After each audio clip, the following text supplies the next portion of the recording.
What's up, you guys? Ross Sapp here for the Wrestling Inc. podcast for March 7th. The Go Home Raw for Roadblock. I'm here with Vince Russo and Raj Giri. Vince, man, it feels like it's been 2 weeks since I did a show with you because we've done so many podcasts throughout the week as well, and nuclear and all that stuff. I want to know, what were your impressions of Raw right off the bat? What were your feelings? I swear, you want my honest opinion?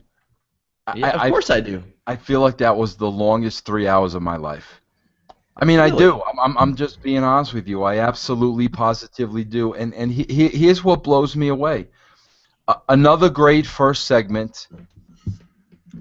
They did this same thing 2 weeks ago and lost 800,000 viewers. How do you repeat that same mistake 2 weeks later? That's where I can't sit here and make excuses for the WWE. I can't make excuses for Vince McMahon. You did the same thing 2 weeks ago and lost 800,000 viewers. So it's going to repeat itself tomorrow. It's going to be the same exact thing when we get numbers tomorrow. I don't understand how people that have been in the business for so long can make the same mistake within a 2-week period. It absolutely boggles my mind.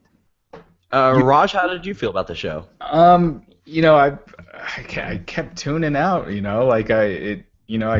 There'd be good, and then you'd have Summer Rae, and then there'd be something good, and then a Tyler Breeze match.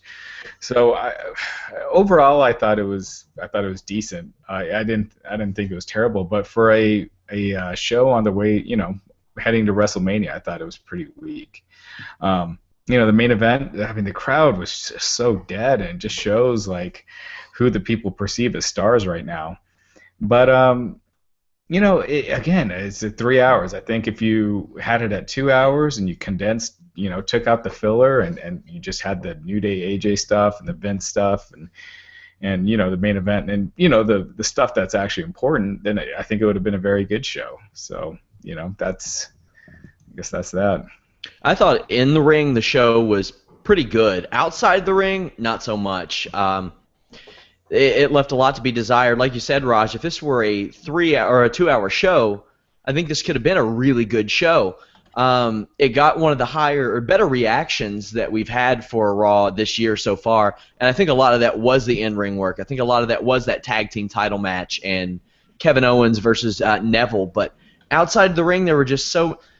And I'll get to the things outside of the ring, but let's start from the top. We had Shane McMahon coming out, and he beat up on some security guards after Vince McMahon showed him pictures of his first wrestling event. I thought that was kind of a cool touch. Shane McMahon using some of that Muay Thai he's been training. What do you think this segment was? What were they trying to serve with this, Russo? Were they trying to give Shane maybe some credibility as a fighter as he's beating up these security guards? I mean, I don't know. I believe in. I like in rings when there's action. I mean, every time we used to write in rings, it always ended in action. So I like that. I like that they, they gave us a little taste. We know the story. Shane hasn't competed in 7 years, so I think it was a little taste to show us that he still has a little fire and gas left in the tank. So again, I think it was fine. I think that first segment was absolutely fine. I enjoyed it. I just don't understand how you have Shane McMahon at the building and he's on for the first 15 minutes of the show, and that's the end of the story. That's the whole thing. I mean, literally 2.5 hours later, Stephanie went back to Vince and commented to the first time about Shane. Like that just doesn't make any sense. It just. And again, I don't mean to harp on it, but my gosh, why aren't you milking this guy throughout the entire show? I mean, why doesn't he attack security and leave through the crowd? And Vince is sending certain guys to look for him all throughout the entire show. I mean, that's just off the top of my head. I don't understand that. That's all. But I thought this segment was good. Raj? I agree. I like the segment. I agree with what Vince said. With the big storylines, I'd like to see it play out more over the show as opposed to you do the segment and then it's done. But that's the way they've been doing it. I mean, they've been doing that for such a long time now that the big stories don't feel big, the stars don't feel as big, and but yeah, overall, I thought it was it's a good first segment. Didn't do too much, but it progressed the storyline fine, so I thought it was good. It's the ripple effect that we talk about. I mean, I remember segments when Edge and Christian got over where they would be out at like a pub or something hanging out, and it would happen throughout the night. That way it would build a little bit more throughout the night. And of course, the segments with Vince McMahon in the Attitude Era build it up. I agree with that, but I also enjoyed this segment. Well, why not? If Undertaker can't be there every week anyway, then why not? That whole storyline, instead of dropping everything right off, right at the beginning, where, Shane's first appearance back, and right away you set the match, you set the stipulation, you set who he's going to face. Why not build that up over a couple weeks? Why not make it a mystery as to who Shane will face anyway, since you're building the roadblock anyway, and you got so much time, make it more of a build as opposed to you do everything one week and then you're just left with just filler and just nothing really happening after that. Well, yeah, and Roger, on top of what you're saying, and I agree with you 100%, you're talking about a storyline 7 years in the making. I mean, this is not just another storyline. This is 7 years in the making. This should be, creatively, this should be their best work. I mean, if you would have, told me, Vince, Shane hasn't been on the show in 7 years, and guess what? He's coming back for WrestleMania. That's got to be a huge event. That's got to be the best storytelling, and again, it's kind of like Rod said. It's another story. I mean, really, that's all it is. And they have a bad habit of doing that. You remember when Bret Hart came back, and they were handed this great storyline that they didn't, that already had so much history in it, and then with their angles, and they just watered that down to where that match meant nothing by the time it came around with Vince McMahon and Bret Hart. And I just feel like you add a little reality to it. What Vince just said with, there being 7 years of history. Do a backstage interview, do a sit-down interview with Shane McMahon and Mauro Ranallo where, Shane talks about, why he left or, what, and it could be work situation or what happened behind the scene, but at least something that, gives it more reality. I think that'd be a great segment for a 3-hour Raw when you're trying to add something different. Not everything has to be out in front of the crowd, so I think the Morrow talking to Shane idea would be great. Also, if you're wanting to promote a SmackDown, you can you tape that backstage at a Raw and air it on SmackDown even. A lot of things that can be done with that. But I agree with you guys. I thought this opening segment was strong, but why not make, instead of just one strong segment, why not make several strong segments out of it? Something else I thought was strong, Neville versus Kevin Owens. This was A-plus effort on the part of Neville. He was going all out. And I don't know if this is by design or if somebody just lit a fire underneath his ass, but a shooting star press to the outside, a beautiful Phoenix splash as well. There were moments where it looked like Neville was about to beat Kevin Owens, and Owens does the great heel thing. He just rolls him up, holds the tights, and gets the win. Beats down Neville afterwards, and we see the return of Sami Zayn.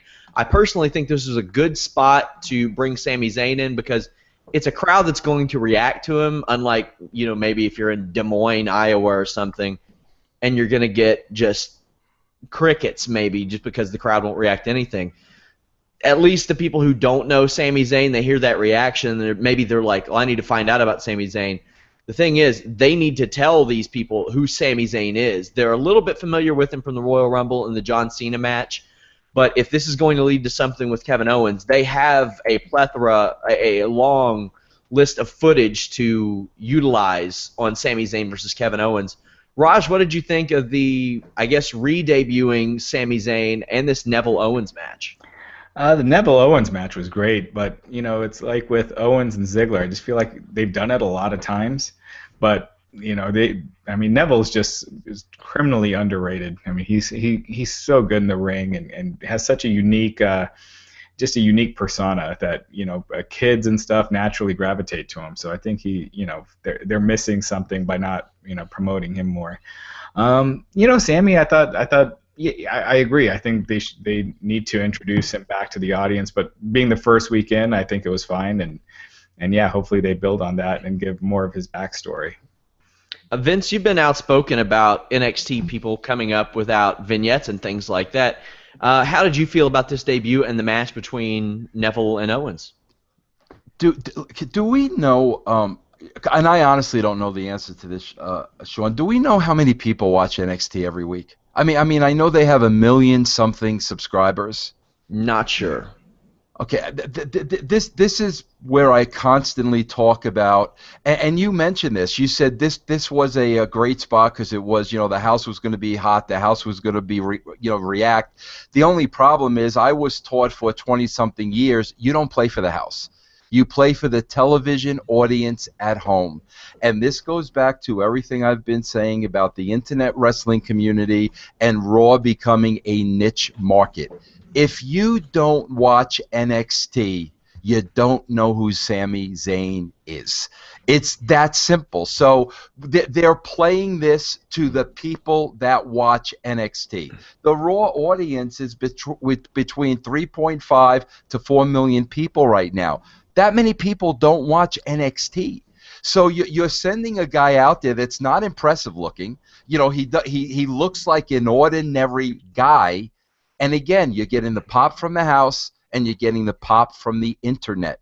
This is not, in my opinion, this is not helping you grow the product. It's nothing against Sami Zayn, but if I'm a regular guy sitting at home watching this show, Sami Zayn does not scare me. He doesn't look like a star. He looks like a wrestler. And unless I'm an NXT mark, it's not appealing to me.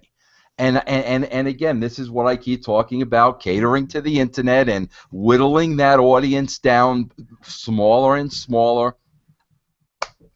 It's got nothing to do with about Sami Zayn's talent or his in-ring work or nothing like that.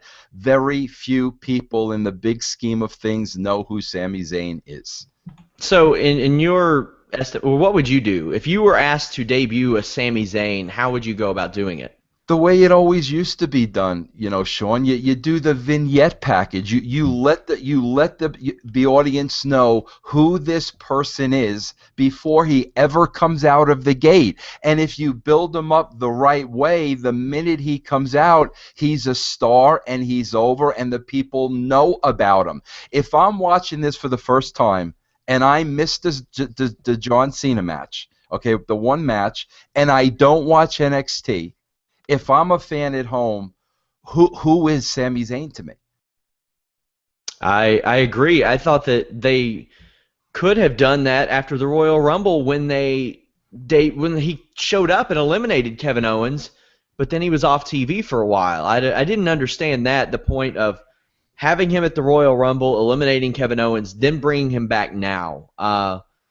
I feel like that could have been done differently because, maybe people were ready to see him then and they could have built it up. But, Raj, why do you think they did that? Brought him in the Royal Rumble and then cooled him off for a month and a half? Well, I think just because it was so long until WrestleMania and this is the match at Mania that I just, I think that's too long of a build for them, it gave people, reminded them that Sami Zayn was around and then you bring him back a month later. But, I agree with Vince in a lot of cases that the vignettes help, but even in the Attitude Era, you'd have ECW guys who would just pop up, without vignettes, like Al Snow or certain guys that would pop up on Raw, and just based on their cult following, that that kind of got them, got them. I agree with you, Raj. But Raj, it's funny that you mentioned that because we're watching the Attitude Era now, and Al Snow just came back. But Raj, think about it: a guy is showing up and talking to a head. You know what I mean? So even though that doesn't need vignettes, if I'm a casual fan and I'm watching this lunatic from home talking to a head and Al Snow was so entertaining, I'm into it and I'm interested. That's not Sami Zayn. Sami Zayn is a wrestler. So I hear what you're saying. And listen, this is where I take a lot of heat because, you'll read tomorrow, oh, Russo doesn't like Sami Zayn. Russo's ripping Sami Zayn. No, what I'm saying is if the WWE is viewing Sami Zayn as a star and their future, then they need to invest the time in him, and you don't get a second opportunity in introducing somebody. You get one opportunity. So I think they're doing Sami an injustice. That's what I'm trying to say. It's got nothing to do with him. It's got to do with the presentation. Yeah, and I agree, but I think in some cases there's an exception. I think he could have benefited from vignettes, but what are they going to show in a vignette about Sami Zayn? I mean, are they going to show him dancing around to ska music? I don't think that would work for him. Now that I think about it, I'm trying to wrap my head around it. Would it benefit him? Would it not? He does have a heated, long-time feud with Kevin Owens, but WWE really, really needs to show the background of that. They can't rely on people just watching NXT. They are selling out arenas. Like, you can't get tickets to NXT Dallas. I looked. Nobody's selling those tickets. They want to be there, and that's 10,000 seats. I was there, and thousands of people were at the Arnold Sports Festival this weekend. But I don't know. I just thought it was weird that they brought him in, cooled him off, and then he's back now. But I'm glad to see him on the main roster. I'm not going to say he's as big as Daniel Bryan will be because that's next to impossible. But I think that he falls under that category of people or somebody that people can relate to. He doesn't look like a monster. He's not an intimidating guy, but he's a genuinely likable guy. And I think that's going to go a long way for him. But yeah, I think that Owens versus Zayn, if they do that at WrestleMania, I think that'll be fantastic. It does have history. WWE has to show that history, though. Anything?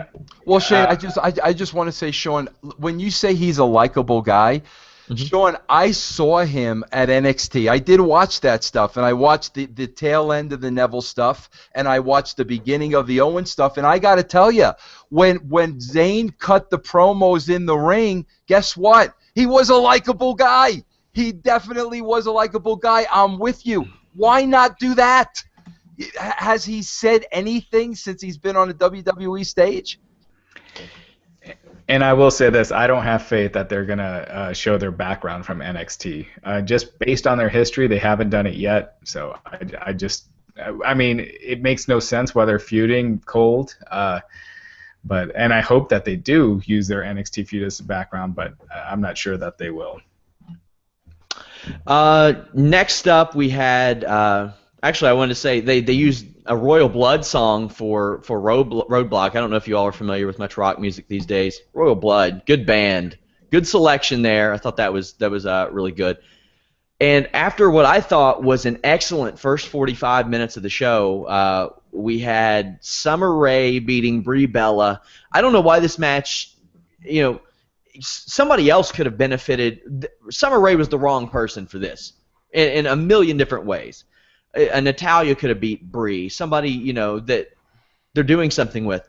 But most importantly, why in the hell is Lana helping Summer Rae win anything? Yeah, I mean, it's complete filler. I hope this Lana Brie Bella thing isn't for Mania. I hope it's just something to play out at live events until then. I mean I couldn't see them going another month with this, but I mean it's filler. But yeah, I agree. I think you could have given someone else the win, and it would have benefited them more. But they've kind of been pushed down the ladder enough to where it doesn't really matter, and it was a way to get Lana on TV. Any thoughts? Yeah, well, it definitely was, Philip. But see, I think this was a perfect opportunity where they could have done something in the back. You see what I'm saying? I mean, just get this out of the ring, do something in the back. You can let a fight break out in the back. You can let Lana get some heat in the back, but do it in a controlled environment, because the way this wound up in the ring, nobody cares about Summer Rae. The finish was so sloppy. I would have this would have been a perfect opportunity to do this segment in the back, get it out of the arena, give us a different look, and still establish the same thing. That's all. Yeah. Don't know where this. I mean, if they have a match at WrestleMania, I don't know why they would do this at WrestleMania. Maybe the pre-show. I still think it's a bad idea. Brie versus Lana, no way. Unless you have them select teams and you do a multi-person, tag match on the pre-show, which, that's the way I do it, because I mean they always try to do something to get all the women on the show, so that that would make sense. Yeah, and even then I think it could still be kind of ugly, depending on who's in it. But you never know. But I do like that idea much better than the idea of Lana versus Brie. Although Lana did do a nice face buster. That was actually pretty good. I was impressed with that. Dean Ambrose, Triple H promo here. Vince, what did you think of the promo as somebody who has planned and wrote these segments? I got to tell you guys, man, I'm watching this, and I was just about to go on Twitter and say, this is the best promo I've ever seen Dean Ambrose cut. I was just about to say this, especially as he was... Ambrose, sometimes he gets into the talking to himself and the funny stuff, and to me that's not funny. But what was good with this, he was building and building and building, and he was getting some really good emotion towards the end. And I was just about to say this is the best promo I think I've ever seen Dean Ambrose cut. And then Triple H comes out, steps all over him, gets the last word in, and it just totally killed what Ambrose had done in the ring. So I just wish they would have let him cut that straightaway promo. He was getting serious. It was very emotional. It was good. It was solid. Triple H just kind of came out, crapped on him, made sure he got the last word in. They hit his music, and that was the end of it. Now I know Ambrose, got his comeuppance at the end, but I think it would have helped him out much, much more if he just would have cut that strong promo there, and Triple H would have never came out, and then Triple H, by the way, would have got a bigger pop at the end of the show. But that's how I would have done it a little differently. Raj, what did you think of the promo? Yeah, I pretty much agree. I really don't have much to add on that. I thought it was fine. But yeah, the thing that's so weird to me is WrestleMania is now less than a month away, and Roman Reigns is a complete afterthought. It's weird watching the Triple H Dean Ambrose build up and being like, wait a second, we're I don't know. It's one thing to be promoting a match that's happening this weekend. Yeah, I get that, but to have like really hardly any mention of Reigns or no updates, nothing. Just completely forgetting about him just seems weird to me. So, I mean, for building for the match this weekend's fine, but I don't know. It just seems odd. Like Vince, when you all wouldn't have access to a wrestler like Roman Reigns, they don't have access to him right now. What would you do leading into WrestleMania if you were in that situation? You have a guy like Roman Reigns in the biggest match. Do you let people? I mean, I don't know if they're wanting people to forget about him, but. Well, man, I got to. Yeah, I would hope not. But anyway, listen, Sean, I'm going to butcher that guy's name. What's Ronaldo's name? Mauro Ranallo. Okay, Ranallo. At least let Ranallo go to Roman's house. We had a sit-down interview with Roman Reigns during the week. Ronaldo would do a great job. It would get Ronaldo over. Let's at least hear from Reigns. He's got some presence in the show. But, it's kind of like what Rod said. It's almost like I'm watching this now, and I'm starting to believe there's no way Reigns cannot be on the show for 2 weeks leading into WrestleMania, and he's going to be the guy. Like, I can't believe that. So I'm almost sold on Ambrose winning the title on Saturday night, because that's so wrong on so many levels. He's going to be the guy in 3 weeks, and 2 weeks in a row there's no representation. Man, that's just, if that's the case, man, they're really killing this thing. And for Triple H, I mean, even if he couldn't be on the show, you could have Triple H be mentioning that beatdown he gave Reigns. When you're doing something that big, play off of that, make it a big deal. Just don't show it in a recap one week and then that's it. And it's Triple H should be mentioning that, really, hitting it home, the damage he did. And Reigns is out, and who knows if he'll be back for Mania, and maybe I'll be defending against somebody else, and there's a lot of different things you can do as opposed to just completely ignoring your WrestleMania main event. One thing that, like, I've been told from a couple of guys that still have their hand in creative, is that literally a lot of this stuff is being changed last minute when they show up at the building right before the show. And basically, from what I'm being told, there isn't that one guy that's seeing, okay, if we change A, does that affect B? And does B affect C? So once these changes are made, there isn't that last guy looking at the show, making sure that everything falls into place, which that is a must. So I see a lot of that when I watch these shows. Like, I see maybe changes or rewrites the last minute, and it leaves gaping holes. And, the next thing you know, by the way, Roman Reigns isn't on the show 2 weeks in a row. So I really do believe that that's going on because, there are just so many holes in the show. By the way, Raj, did you see that UFC Unstoppable press conference? Yeah. Oh, yeah, with Conor McGregor and Diaz. Yeah. Oh no, the one that had like John Jones, Daniel Cormier, Weidman, Rockhold. Vince, I want to send you the highlights of that so you can see how well UFC Conor McGregor has changed, and Nate Diaz now has changed the way that UFC builds up fights. And when you see how these people just don't like each other, and it shines through on TV, it makes you want to watch so much more. And I think that lacks somewhat in WWE today. I did like earlier they played off of the internet a little bit. Ziggler took down a tweet and drummed up a little bit of drama online where he complained about the authority. Stephanie McMahon confronted him about that backstage and then put him in a match against the League of Nations. He fought them off for a little while and eventually got beat by Sheamus after eliminating a guy or two. Did this do anything for anybody involved, Vince? No, yeah, I was thinking the same thing when I was watching this. I'm like, just the way they're going, I'm like, they're not going to put Ziggler over. I mean, there's no way. And then I'm saying, well, if they don't, what does this really do for anybody? And it really did. And again, it's what I just said. Sean, now if he wrote that tweet during the day, whatever, and that was a shoot, I mean, did they add that the last minute on TV? Oh, we're going to play off of what he said. Well, that's great that you're playing off of it if it has a purpose at the end. But when this was all said and done, Ziggler didn't advance. The League of Nations didn't advance. It was just another, 10 minutes of filler TV, more or less.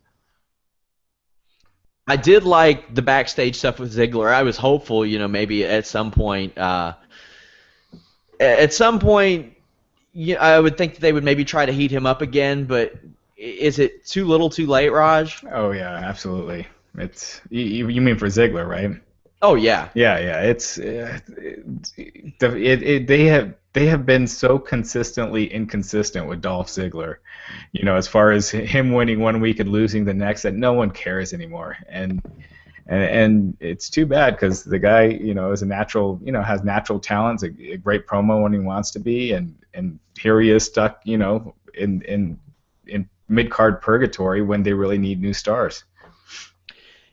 This match is like an all-star list full of guys that they just screwed up with. It's a shame. A lot of people that they pissed away any opportunity that they had with them, and I thought it was a little weird. Guys, as always, this show brought to you by onnit.com/wrestling. Save 10% at onnit.com/wrestling. You take it in pill form. You do not inject it, as somebody said that they were going to do. Do not do that, please. Use the stuff that Stone Cold Steve Austin, Adam Cole, Titus O'Neil, a lot of WWE superstars, Ring of Honor superstars use. I used their Alpha Brain, New Mood, Shroom Tech. I used a lot of Shroom Tech this weekend because I didn't get any sleep in Columbus. Onnit.com/wrestling. If you don't like the product, send it back. They'll give you your money back. Onnit.com/wrestling. Check it out. Also brought to you by ddpyoga.com/wrestling Inc. Used by the soon-to-be split tag team of Y2AJ. Both of them use it. John Cena uses it in his rehab. ddpyoga.com/wrestling Inc. Also, DDP is going to be doing a workshop during WrestleMania weekend on the Sunday morning before the show. For more info on that, go to ddpyoga.com/appearances. And the Resurrection of Jake the Snake is now available on iTunes, Google Play, PlayStation Network, Amazon, and Vudu. So make sure to check that out. But, yeah, go support ddpyoga.com/wrestling Inc. They help us put on these shows. Are the reason we can do 3 or 4 weeks sometimes. But, yeah, you can get a great deal on the Max Pack over there. We'll post a link to the Jake the Snake documentary, which was fantastic. And Raj actually made a little bit of an appearance in that documentary. So Jake the Snake was telling you how it was, Raj. Yeah, he wasn't happy, but it was true. Are you saying that you don't sugarcoat things, Raj? Is that true? No, it was all true, and it was kind of verified in that next scene. But yeah, it's an amazing movie, documentary. I've seen it 3 times now. Definitely recommend it to everyone.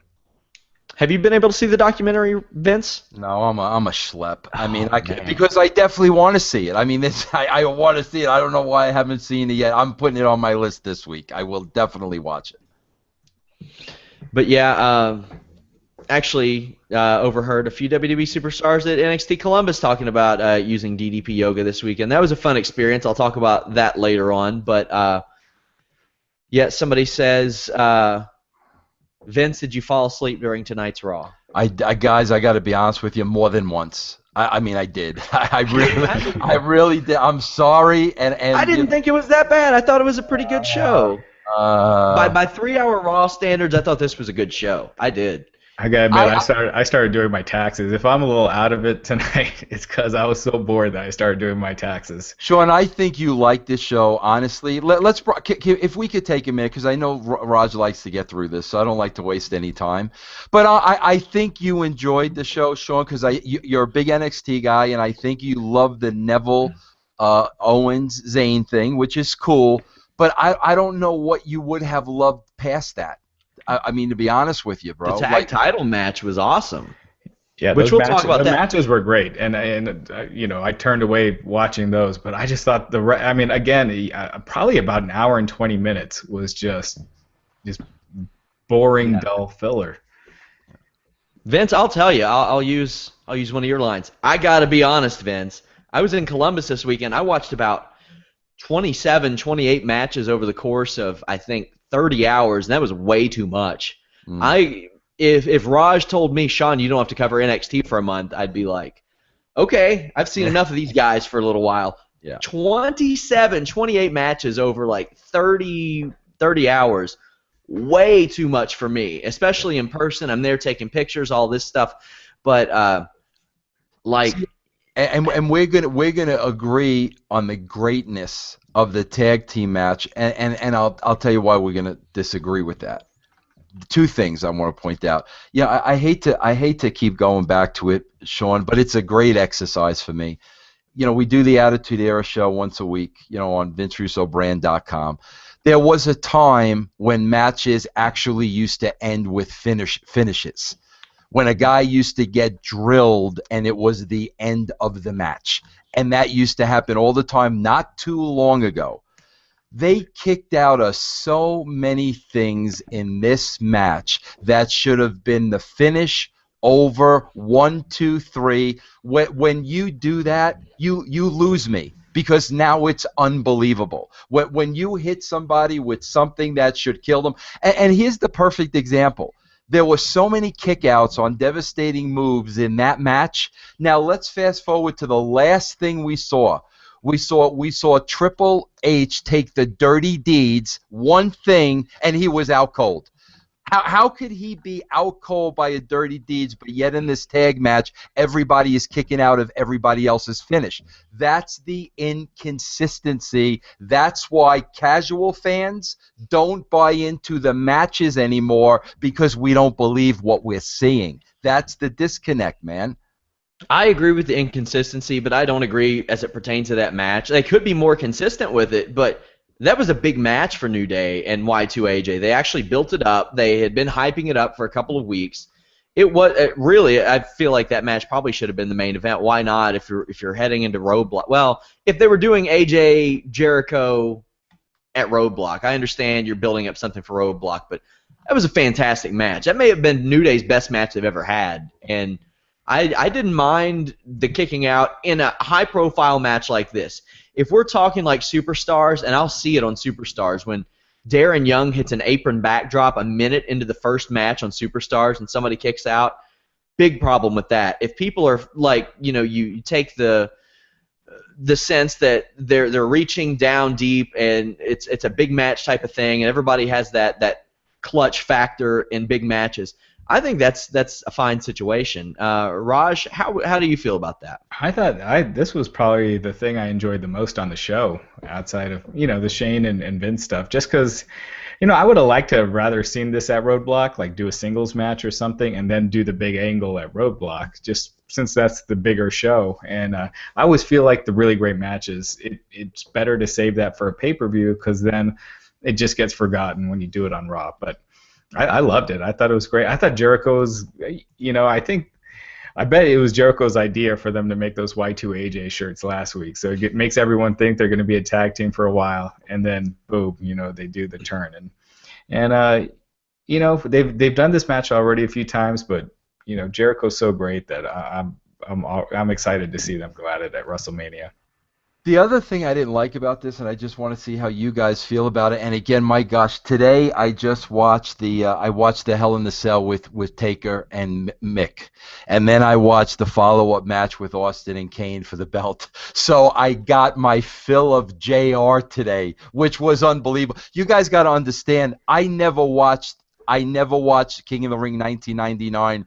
I was there that night. I have not watched it since. So I put it on today, and JR's sell and announcing, I turned into a total mark. So I'm coming off of that, and I'm watching this segment here, and my God, I don't know if the announcers could have undersold it any more than they did. That was the worst part of this for me, even worse than the kickouts.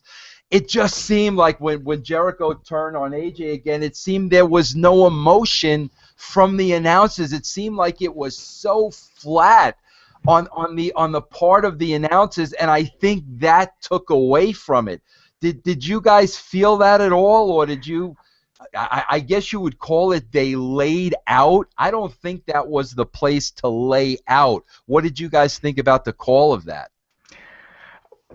I think almost everything when it comes to commentary is severely lacking. Like there's no storyline, I feel like, that's enhanced by the commentary that they got.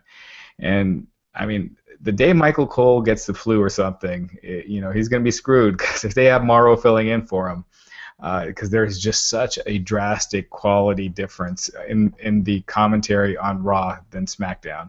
But yeah, I totally agree.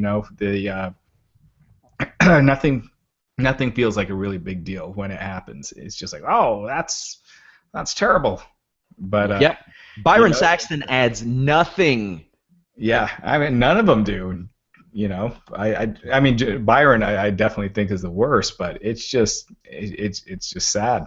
I don't know if it's at any fault of his own. It's just there's no point of him being there. He just he'll be like, whoa, and stuff like that. Like nothing. Just really crappy reactionary stuff. Like Sami Zayn, where he's like, well, I didn't see that coming. It's like, all right, that sounded cool, man. Even if you didn't, it didn't sound believable at all. Must have not checked your phone today, dude, because it was everywhere. I saw it hours before the show. It was on the site. Well, even if people know, that's not the point. The point is you sell it like it is a big surprise. Yeah. And just be like, wow, that was crazy. You know who I thought was very underrated at this, and Vince, I'll either get a really good or really bad reaction based on this. I thought Don West was the best at that. That man Oh always was no, bro. legitimately excited about everything, and I Bro, loved it. can I tell you a true story? Can I tell you a true story? Sure. This is a shoot, and Raj, I'll be quick because I know you No, like no, to no, ramble. no. Take your time. I hate when I tell stories, but this is a No, pretty I good love them. story, and this is an absolute shoot. There were many times when I had to go on the road to a TV or something, and you know, Sean, I used to have to get up at the crack of dawn. And I'd have my cup of coffee, and like literally every time it was 5 in the morning, I put on my TV, and there was Don West hawking baseball cards.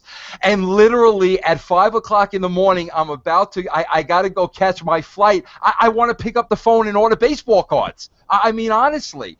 And this went on, you know, like for about a couple of months, and I was like, this guy, we got to get this guy on TV. This guy would be phenomenal. So I went to WCW, Brad Siegel, and I said, Brad, you got to get this Don West. This guy could sell anything. He's phenomenal.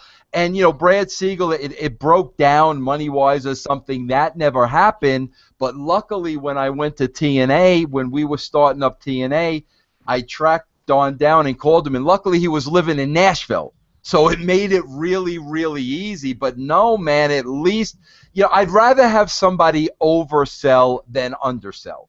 Because if you oversell, you got my attention, I'm awake, I'm looking at what's happening. When you undersell something, it's like if it's not important to you, it's not important to me. So, yeah, I thought Don West was great, absolutely. Yeah, you know, like Joey Styles, I remember I used to get annoyed sometimes with his commentary in ECW because it was so over the top. But when a show was done, you knew what was important and what you needed to leave away with, and that's just completely missing on Raw. Something that I think Morrow actually brings back really well. Couple of segments that really we talked about ad nauseum. Golden Truth, 10th backstage segment, 12th overall. We don't really need to say anything about this. We've said it all. There was Callisto versus Tyler Breeze. They had some weird camera cuts in this match. Like, I don't get it. The United States title basically reminds me of the European title in the early 2000s. And I don't know if that's such a bad thing for the lower card guys, but I'll tell you what was really bad. This damn Ryback promo was one of the worst promos I've ever seen in my life. Raj, you look like you're chomping at the bit to talk about this. Oh my God, that was one of the worst things. It looked like there was a teleprompter on Callisto's mask. Like it looked like he was just reading off of Callisto's mask, and you know, like having to turn the page. You need to ditch your tag team partner. This is why. Allow me to list the reasons why you should not be tagging with Sin Cara. They cannot write. Either they cannot write for this guy, or Ryback has not learned one thing about cutting promos in the 10 years that he's been in the business. Because man, that was just god awful. And if he can't cut a promo, and he has in the past, so it's not like that he can't. It's just these writers are not in tune with his character at all. But if he can't, then don't have him do it. He doesn't need to. Well, yeah, you know what's so funny, guys, and we talk about this a lot, but it was just a couple of weeks ago. He walked out on his partners. Remember the Big Show and Kane? He walked out on them. I believe it was the next week. Do you guys remember the next week? I think it was. He came out like a stone cold killer, got in the ring, killed somebody, and then walked right to the back. Remember that? Yeah. So yeah, I thought that was going to be the character now. He's going to, walk tall, carry a big stick, go out, kill people, and leave. Literally 2 weeks later, he's cutting a soliloquy to Callisto. I mean, it's like, listen, sometimes I think they do this stuff on purpose so they give us fodder to talk about on this show because it just makes no sense. 1 week he's the silent assassin, the next week he's cutting a soliloquy to Callisto, and it's like, okay. All right. I gotta admit, I did find it hilarious just how long it went on, and just there was an entertainment value with just how bad it was and how it wouldn't end, and it was like, wow, this is just horribly great. Yeah, that was terrible. One thing I did think was good, Shane McMahon. They did a highlight video of Oh all of yeah. his crazy ass Tremendous. moments. I think it was set to an Imagine Dragons song. I think it was them. It was like them or Switchfoot or some band like that. But I thought this was excellent. What a great video. They need to utilize this more. I remember all those awesome Desire videos they used to put out in like the early 2000s that were really great, got me pumped up. I used to like I would download them on Kazaa and all this crap that gave my computer viruses. But this Shane McMahon video like reminded me of those videos. I thought it was really great. Yeah, I'd like to. There was so much great stuff that Shane, as far as like crazy spots and stuff that you could show to really hype, amp up people that aren't that familiar with Shane, like the newer fans that weren't fans when Shane was around. You don't want to set unrealistic expectations either, but at the same time, I mean, there's just such a library of stuff there that you could do so much building for this match in just old videos. And the stuff that Undertaker and Shane had in the past, where Taker slammed him from the outside through an announce table and stuff like that. You could just show stuff like that and not do a lot of the overly winded stuff that's so unrealistic that it brings the feud down a notch. And you know what, Sean, this is a perfect case in point. Like we were talking about Sami Zayn. If I'm a regular guy sitting at home, I don't know Sami Zayn. Same thing. If I hadn't watched wrestling in 7 years, I don't know who Shane McMahon was. This is an absolute shoot, guys. I watched the last WrestleMania I watched was WrestleMania 15. I did not watch WrestleMania again until WrestleMania 30. I missed 15 years of the WWE. I did not watch at all. So I didn't see any of that stuff. So here I am sitting there saying, holy crap, this guy's out of his mind. This guy's blah, blah, blah, blah, blah, blah, blah. But just like Rod said, okay, I know what Shane McMahon did now in those 15 years that I didn't watch. Now I want to see this guy compete again. So it's, again, it goes back to the Sami Zayn thing. I'm not familiar with him if I don't watch NXT. Give me something like that shows me a little something. You'll have unlimited stuff for the brand. You get to go back and you can watch Raws that you didn't watch back in the day and react to those too. Yeah. I didn't realize you hadn't watched Raw in that long. Yeah.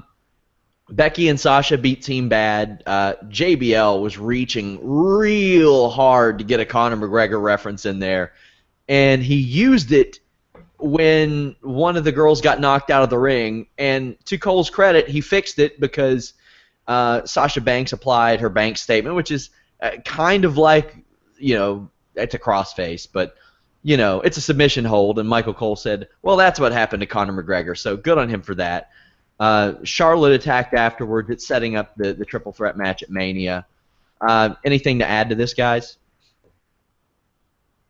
I thought the backstage promo, again, with Sasha Banks and Becky Lynch, I thought it was terrible. If they allowed them to just come up with their own stuff, it would be so much better. Or have writers that understand their characters more, because the whole last kicker stuff, it just seems so forced and so corny.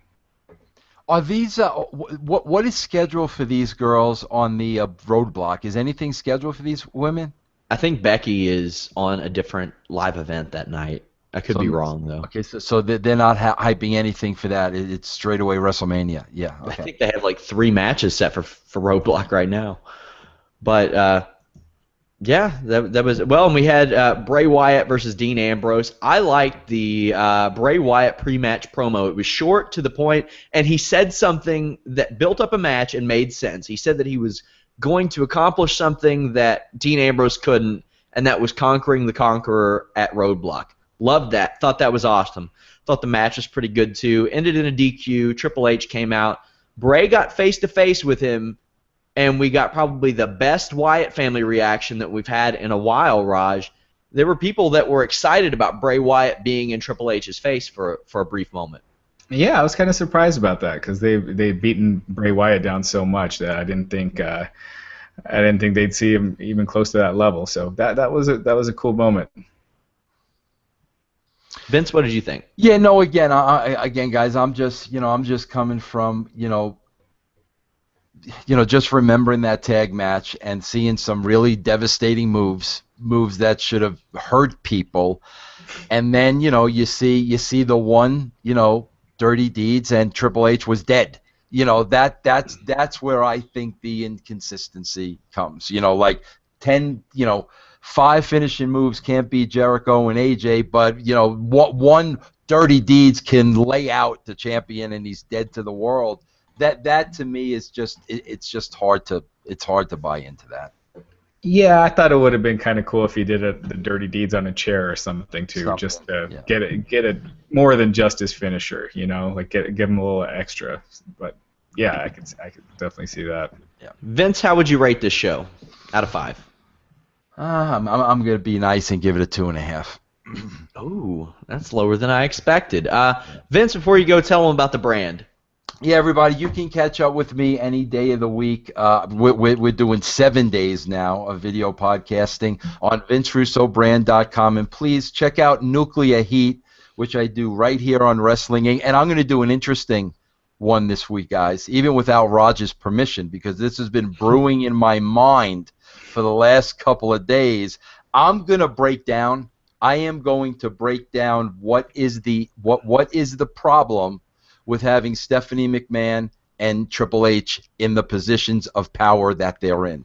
And I'm going to break that down from an insider perspective who knows both, and I think it should be very, very, very interesting. So that'll be this Thursday right here on Nuclear Heat. I can't wait.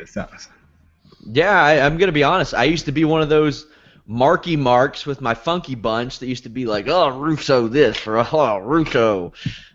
You do some awesome work on the site, Vince. I post the articles for Nuclear Heat every week. Really good stuff. And one thing that I really like you see some of those documentaries from WWE and they regurgitate a lot of stuff. Almost every week I hear a story I've never heard before on your show. And I think that's incredible. I think that's awesome. Very, very good stuff. You do some really great shows, both here and the brand. I encourage you guys to check it out. Vince, you'll be back with us Monday. Thank you as always. Yeah, thank you guys, and have a great rest of the show. And as always, thanks for having me. All right, take care. Bye. So, guys, I know a lot of you didn't get to see the UFC 196 podcast. It's up, but there's a lot of stuff there's a lot to be said about this UFC 196 show, Raj. This is one of the most historic events in MMA history now. Yeah. I cleared up my schedule tomorrow night, so I'm going to watch the whole thing tomorrow. But I've seen all the highlights from the top 2 main event fights. We talked about it briefly the other night. But man, people. I know people are thinking that now you got Misha and Ronda and Holly and Ronda. You can mix the 3 up in so many ways. But man, that Holly and Ronda 2 was going to be gigantic. And I think none of the fights you're left with right now are going to be as big as that one. Yeah, I don't know where Nate Diaz goes because he just lost to Dos Anjos within the past year and a half. Maybe he fights Robbie Lawler, but there were a lot of things fundamentally that I thought were weird about this fight. The size and reach advantage, big factor for Nate Diaz, and that was a horrible matchup for Conor McGregor. I didn't think it would be. I was sitting there before this. I had thought McGregor stood a chance against Robbie Lawler because of his speed. Now I'm thinking if Lawler touched him, that's a bad idea. I would see Conor McGregor, and I know if I saw it, that Nate Diaz sure as hell saw it. He would do these down parry, side parry, and then just throw bombs. And without failure, you see that happen a lot. It didn't look like he had much power in his right hand. And if the left hand's not there and you're not doing anything with the right hand, that's rough for McGregor because usually the power and the accuracy is enough for him against 145ers. Also, something I saw him do a lot, he would lean left side, and it was always a left uppercut. If he leaned to the right side, it was always an overhand right. Like I said, if Sean Ross Sapp sees that sitting there watching a fight, you know that Nate Diaz saw that. You know that Nate Diaz's corner saw that because they are fantastic boxers. And he took advantage of it. And Conor McGregor was doing fairly well despite those shortcomings for the first round and a half. But I thought that the idea of just trying to slip Nate Diaz's punches when he is such a volume striker isn't a bad thing. He was just trying to slip punches and had his hands down like near his waist to try to get, I guess, more movement in his punches. But I thought that was bad. I think in a lot of ways, ultimately, it kind of ended up working out to a small degree in his benefit. Obviously, the ideal thing would have been for him would have been to win, but to fight 2 weight classes up and lose. First of all, he looks tough taking a fight at 2 weight classes above his normal weight, and he still was competitive. And I don't think he looks all that bad, all things considered. And it was a great fight, and he was competitive with a guy who fights at 170. So I don't think it hurt him all that much. It takes a little shine off of his next couple of fights, but it was he showed a lot of guts by doing it. I think he is twice the talker that Chael Sonnen is, and can back it up a little bit more than Sonnen, or at least thus far has. And Chael Sonnen was still able to draw. I mean, if Chael Sonnen came back this summer, his fight would probably do good numbers.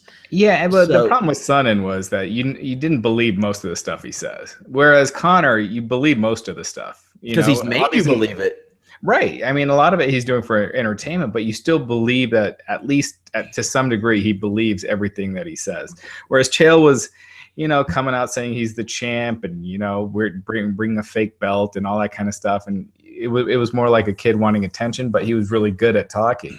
But, Conor, it's like Bisping. When Bisping would rip his opponents, you believed everything he said. And that's what made him such an effective promo. But no one's, you're talking about people changing the game and changing how promos are done in the UFC. No one's at that level yet. And, they can try, but it takes a special kind of talent to you can't just say, I'm going to start talking smack and be a super charismatic guy that people gravitate to. It's a talent, it's a skill that some people just have. And Conor's one of those guys.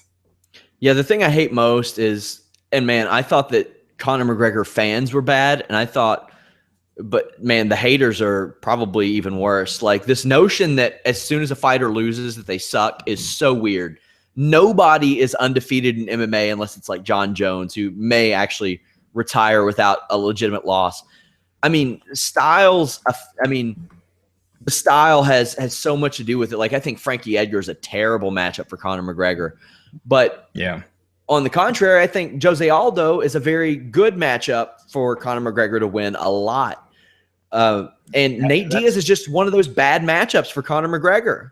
Yeah, but by skipping over Edgar, I mean, I think Aldo's a bigger money fight, but man, you're really screwing that guy over. That guy has been waiting and winning and waiting, and to get passed over again, man, that's a tough one. But it's the business. You got to do what's best for business. I mean, you got Dominic Cruz and Uriah Faber again, so at the end, it's money talks. And real quickly before we go, Holly Holm defeated Miesha Tate. Holly Holm, she has better footwork than most men in the sport. And she was looking at a possible draw if she even got out of that 5th round, because I had Miesha Tate winning the 2nd round 10-8. But that 2nd round gave Miesha Tate so much hope. She dragged Holly Holm to the ground, almost submitted her, then got the job done in the 5th round. But that would have created, I mean, it would have probably been an immediate rematch because Rousey probably won't be back until the fall. But Miesha Tate was very close to even eking out a draw there, but got the job done in the last round. What do you think this does for that division?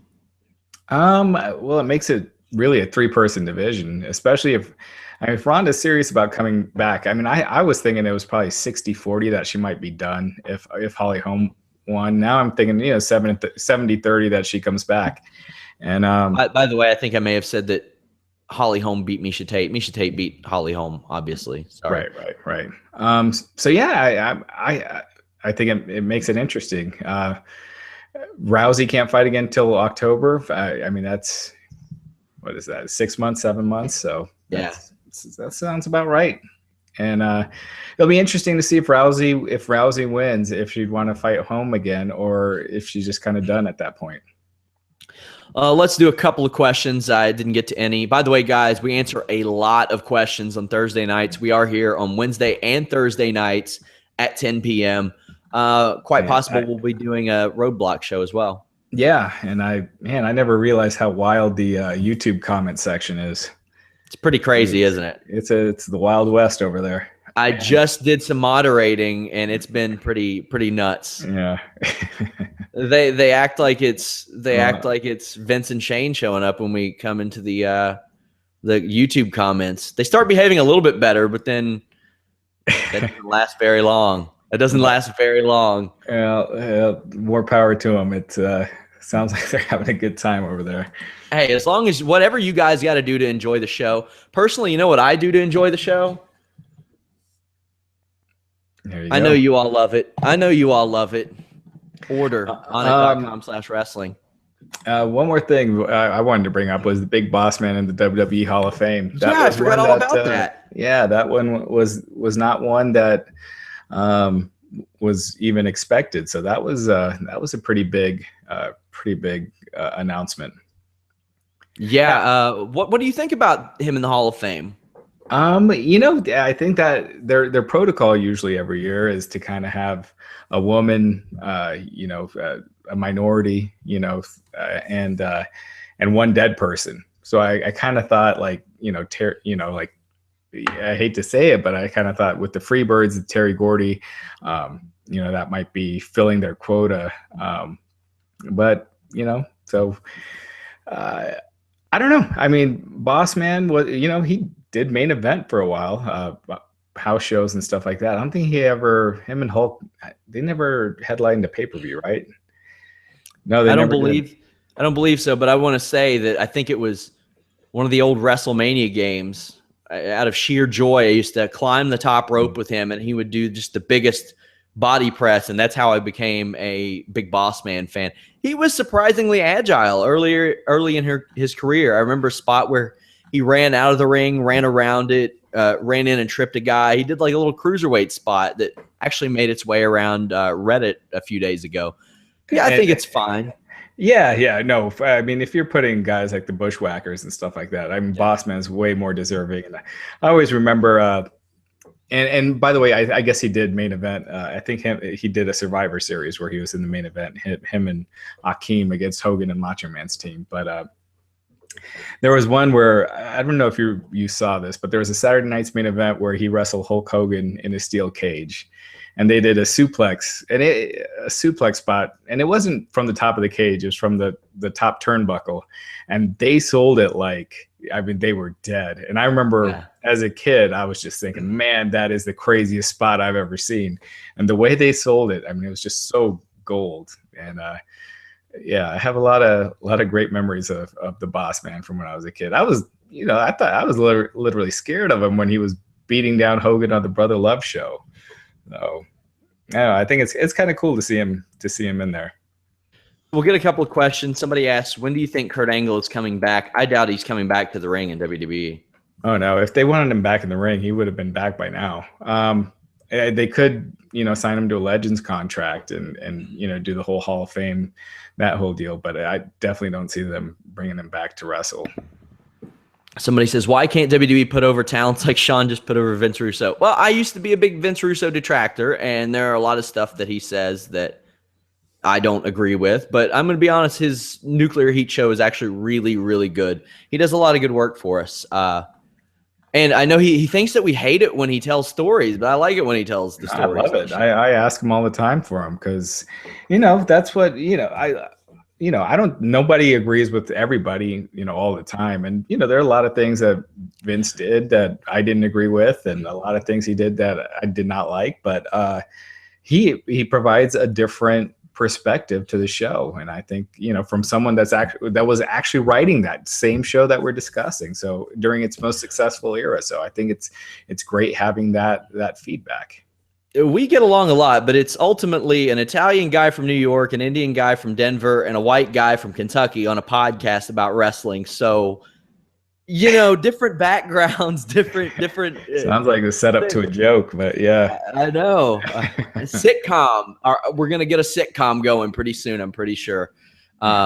I think Vince is. I think he's been fantastic. The perspective he brings to Raw. There's so many things I think he says are dead on. Somebody's and you asking. too, Sean. Thank you. Somebody's asking me to sing a Creed song. There is actually a picture of me out there impersonating Scott Stapp. I'll post that on my Twitter. Let's see. Do you think they will add NXT Divas tag titles? This was actually talked a lot about at the Columbus thing. It was asked like 3 or 4 times at the Q&As. Down the line, maybe. Not anytime soon. I don't think they have the depth for that. I mean, really, match quality wise, outside of Asuka and Bayley, there's a big drop off right after that. So, and Emma, let me put her up there with those two. But after that, it's a big drop. 2 more, but I will go through these. And on the Thursday show, are you joining us Thursday, Raj? Yeah, I'm definitely going to try unless something comes up at the last minute. I'll take down a lot of these questions. We're here Wednesday and Thursday at 10. Thursday, I'll go through and I'll make a big list, and we'll spend a good part of the show talking about these because, we'll have plenty to talk. We'll have plenty of questions to answer on Thursday night. Where do you guys see the Intercontinental and U.S. title matches going this year at WrestleMania? Raj? Intercontinental,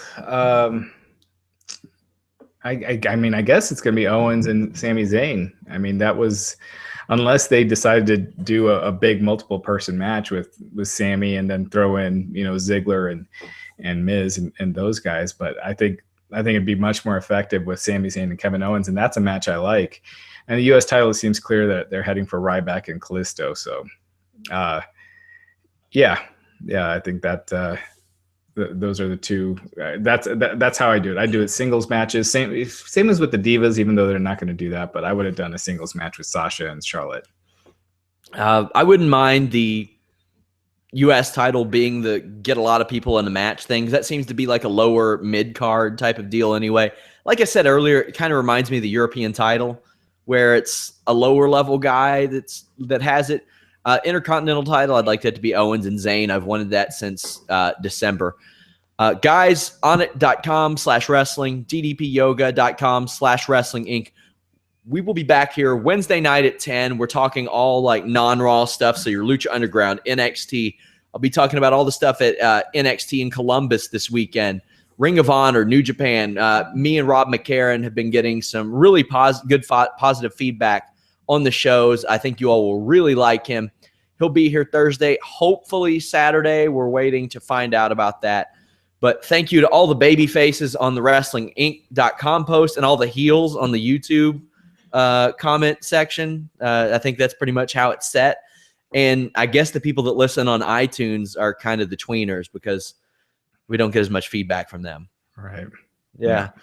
But guys, thank you all so much. Comment boards on both very live. Thank you so much. We'll see you Wednesday night at 10.